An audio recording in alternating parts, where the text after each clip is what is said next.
Most people buy a Wi-Fi smart plug, connect it to their home network, and never think about it again. But from a security perspective, that device is a liability. Many cheap Wi-Fi devices are constantly calling home to servers in other countries, and if one of those servers is compromised, that device can become a literal backdoor into your private network or used as part of a larger botnet. This is one of the several reasons to prioritize Zigbee, Z-Wave, and Thread. They are physically incapable of talking to the internet. They can only talk to your hub. But for the Wi-Fi devices you do have, like your cameras or your thermostat, we need to build a virtual wall between your smart home and all the other devices in your house. That wall is sometimes called network segmentation. Instead of having your smart fridge sitting on the same network as your tax returns and family photos, we're going to put it on a smart home VLAN. Think of it as a separate guest house for your smart home devices. They can talk to each other, but they aren't allowed inside the main house unless your network gives them permission. If you're new here, this series is designed to take you from a home automation beginner to a smart home architect. We're currently laying the logical foundations today, so we can safely unlock advanced projects later, like local voice control and offline AI. Let's first talk about your home network. Now, because we are looking at networking at a high level today, I'll be skipping over some extra technical layers. It's also important to remember that every router manufacturer has a different way of doing things, and terminology can change even between models from the same brand. Because it's impossible to cover every single device, we're going to focus on a few community favorites to show you exactly what concepts and settings you need to look for on your specific hardware.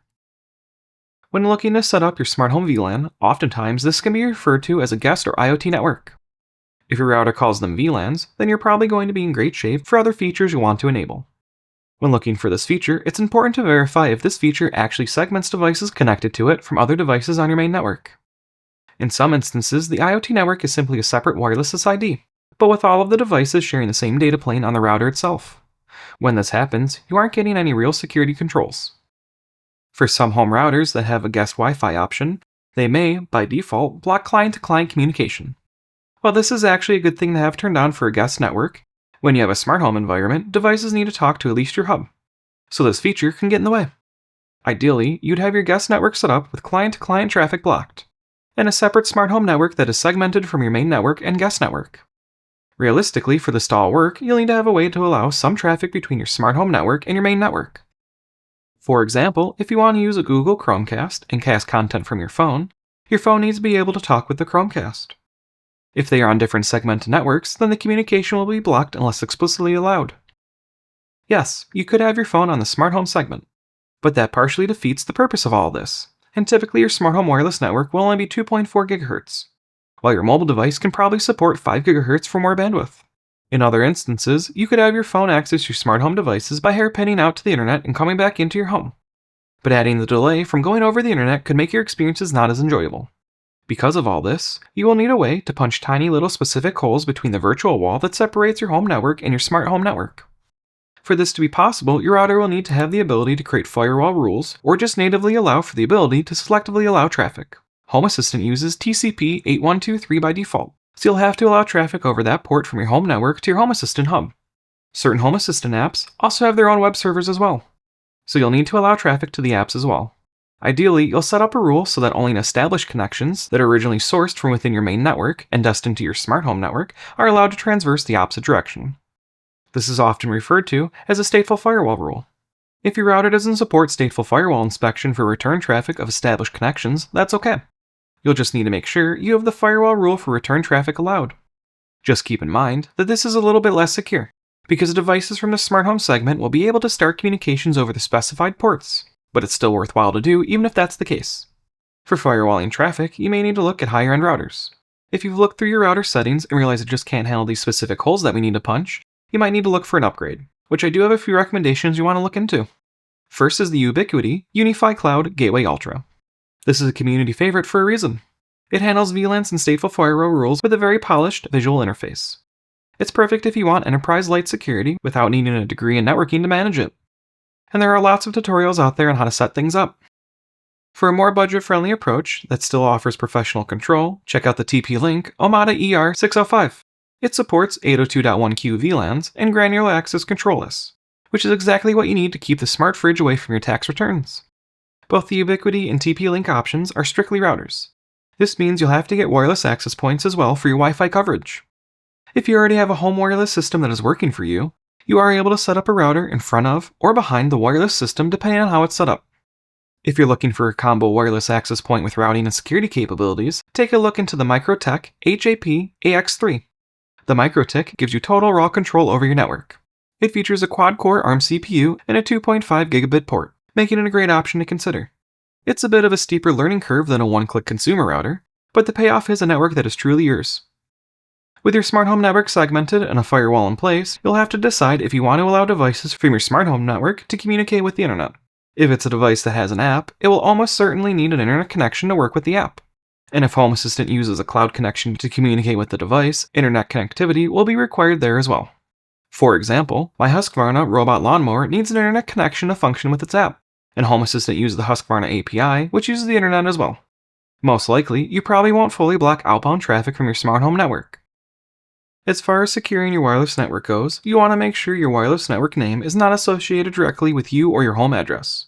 You can do fun silly names, but stay away from naming it 123 Real Street if you live on Real Street, or Hackerman Wi-Fi if your name is Hackerman, and I recommend staying away from any preset Wi-Fi names.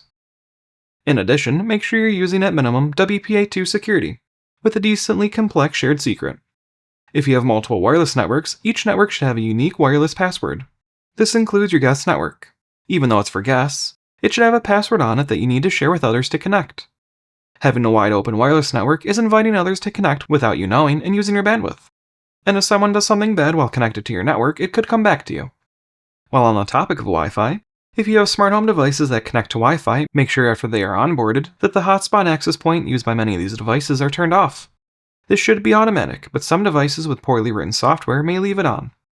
If left enabled, a malicious attacker nearby can connect to the device and gain control of it. The easiest way to tell is to see if your mobile device can still see the hotspot Wi-Fi name of the device you set up. If the device is working as expected and you still see the hotspot, that means it was left on and should be turned off. You'll also want to make sure that you change any preset username and passwords for your router. And if it has a setting for remote management over the WAN or internet connection, I recommend turning it off unless you really have a use for it, but you probably don't. So far, we've gone over making sure to protect our home network from our smart home segment, as well as ways we can lock down Wi-Fi that's used by both. Now we need to look at what we can do to grant access to our smart home securely from the internet. While not necessarily a requirement to set up, I know for me personally, I want to be notified if my home detects a leak or fire. And there have been many times I needed to adjust something or wanted to check on my lemon tree. You don't want to open up your Home Assistant or really anything on your home network to the internet, as you're just asking for trouble. So instead, we're going to take a look at a few different ways you can accomplish remotely accessing your smart home securely. Take note that for this video, we won't be going over the how for any of the methods we are covering, but instead, we will be taking a high-level look at the options, so that you can better decide which option is best for your use case. First up is Home Assistant Cloud through Nabu Casa. This is a simple to set up solution that uses an HTTPS SSL encrypted tunnel. You don't have to open any ports, and the subscription directly funds the developers making Home Assistant better every day. It is the most reliable it just works option. Pricing depends on your location, but in the US it's $650 a month, or $65 a year. This option also provides easy Amazon and Google Home voice assistant integrations, along with improved text-to-speech, cloud storage for your backups, and webhooks for automations. Home Assistant Cloud is a great option for smart homes that have multiple people who would access things remotely, as it just works natively within the Home Assistant companion app once set up. The second option is to set up a VPN. If you have a device like the MikroTik mentioned earlier, you can actually run a WireGuard VPN server directly on the router. It creates a private encrypted tunnel between your phone and your house. It's completely free and makes your phone feel like it's sitting on your home network, even if you're 500 miles away. This option does require a bit more work to get set up and can be a little cumbersome to use depending on your use case. You'll also need to have your mobile device configured for VPN either through your device if it supports it, or a client. For one person using a smart home, this can be fine. But if you have several people who want to access it remotely, this can quickly become a giant headache to set up and support. Finally, there is the reverse proxy option. It allows you to use your own domain name all without opening a single port on your router. It's powerful, but it does take a bit more setup. This option pretty much mimics the Home Assistant Cloud option, but you have to set it up yourself. And you don't get automatic backup storage or the other features that are included with the subscription. But outside of the lack of features, the Home Assistant companion app is able to easily be configured to use it. So it's a great option if multiple people are remotely accessing your smart home. I personally use Cloudflare tunnels for my test Home Assistant instance, and it has worked just fine. I did have a little bit of trouble getting it set up due to changes in how things are done within Cloudflare, but after it was set up, I haven't had any issues. I also pay for Home Assistant Cloud for my main Home Assistant environment. I like supporting the different projects the subscription funds, and it just works, which I like a lot. I also haven't had any issues with this option since I started using it several years ago. While there isn't a whole lot you can do with directly locking down Home Assistant, there are a few things you may want to consider doing. First is making sure any user account set up with the ability to log into Home Assistant uses a strong password. This helps ensure if someone gains access to the front door of your system, they can't just easily walk in. Likewise, it's a good idea to have a user account for each different person who's logging into Home Assistant with their own unique password. It's also good practice to not give users admin access unless they need it. And if there are any accounts that won't be used to remotely connect to Home Assistant, you can set them to local only as well. The User and Password Manager is by going to Settings, the People button at the bottom of Settings, and the Users tab at the top of the page. Here, each user can be set to allow for login, change their password, set to local access only, as well as enable or disable administrator access. Another option is setting up IP filtering with auto-banning. This allows for Home Assistant to automatically add an IP address to a ban list if too many failed attempts to log in are sourced from it. This is accomplished by adding IP ban enabled true and login attempts threshold to your configuration.yaml file under the HTTP section. For threshold, you can set the number to whatever you want. I do recommend going no lower than 5 though. A downside to setting this up is that if you somehow get your mobile device or computer IP address banned, you're going to have a bit of work to get into Home Assistant, as there is no automatic cool-off or automatic removal process. This could also cause problems with certain reverse proxy for remote access setups. I personally don't auto-ban on my instance, but if there's ever an ability to have addresses removed after a cooldown period, I would definitely enable it. Another security control you can set up is multi-factor authentication logon for user accounts. With MFA on Home Assistant, you actually have 2 different options. One option allows for you to set up an authenticator app, such as Google Authenticator, to be used to provide a time-based, one-time password as a second form of authentication on top of knowing your user password. Keep in mind with using authenticator apps that you need to protect the security key used for setup, and if you ever change phones, you need to swap over to the new phone before wiping your old phone, otherwise you may get locked out. Likewise, you could have issues if your phone is lost or broken, and you don't have your authenticator backed up properly. This option also requires Home Assistant clocks to be accurate to work as well. The second option is by having Home Assistant send a one-time password via notification to a mobile device that you have set up that you then enter in. With this option, Home Assistant doesn't have a way to verify if the notification was received, so if you're having notification issues, you won't be able to log in either. For both MFA options, you'll need to make changes to the configuration.yaml file of Home Assistant, and for the time-based one-time password, you'll have to either scan a QR code from Home Assistant into your Authenticator app or enter in the secret key manually to onboard it. You'll also need to keep in mind that there are scenarios where you may get locked out and require physical access to your Home Assistant to get back in. If you set this up, I strongly encourage you to have regularly tested backups available that are stored off your device in case you ever have to restore due to lockout. I also personally don't use this option, but I'm glad it's available for those that might want to take advantage of it. You'll want to consider enabling HTTPS for accessing Home Assistant. Probably not needed if everything you do is local, but it's still a good practice to use it, especially if you're using remote access. If you do have remote access enabled, and depending on how you have things set up, you might actually already be using HTTPS for access. If you do want to set up HTTPS, you can accomplish everything using the DuckDNS app, which allows for utilizing Let's Encrypt for the required certificate that actually is needed for HTTPS to work. While not really a security measure, you should also be using the secrets.yaml file when possible. The secrets file is a separate file from your main configuration.yaml file that is meant to store passwords and API keys in a single location.